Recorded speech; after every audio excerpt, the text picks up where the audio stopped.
Our next topic is emulsions, which is an important topic of this chapter. Emulsions are liquid colloidal systems, that is, the dispersion of finely divided droplets in another liquid. If a mixture of two immiscible or partially miscible liquids is shaken, then a course of dispersion of one uh, liquid uh, and the other is obtained, which is called an emulsion. Basically, emulsions are of two types.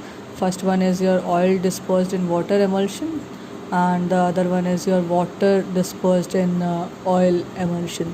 In the first system, that is in case of oil dispersed in water emulsion, water acts as a dispersion medium. Examples of this type of emulsions are milk and vanishing cream. In case of milk, the liquid fat is dispersed in water, and in the second system, that is water dispersed in oil. In this system, the oil behaves as the dispersion medium. The common examples of this are butter and cream.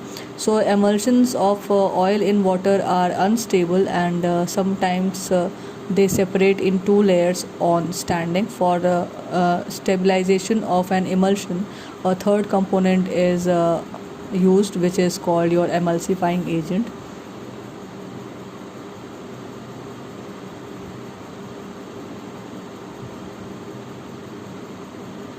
Okay, so basically the emulsifying agent is usually added for stabilization of an emulsion. The emulsifying agent forms an interfacial film between the suspended particles and the medium, and the principal emulsifying agents for oil and water emulsions are like proteins, gums, natural and synthetic soaps, etc. And for water and oil, heavy metals, salts of fatty acids, long chain alcohols, and lamp black are used. So emulsions can be diluted with any amount of this dispersion medium. On the other hand, the dispersed liquid, when mixed, forms a separate layer, and the droplet in the emulsions are often negatively charged and can be precipitated by electrolytes. So they also show Brownian movement and Tyndall effect. Okay, so emulsions can be broken into constituent liquids by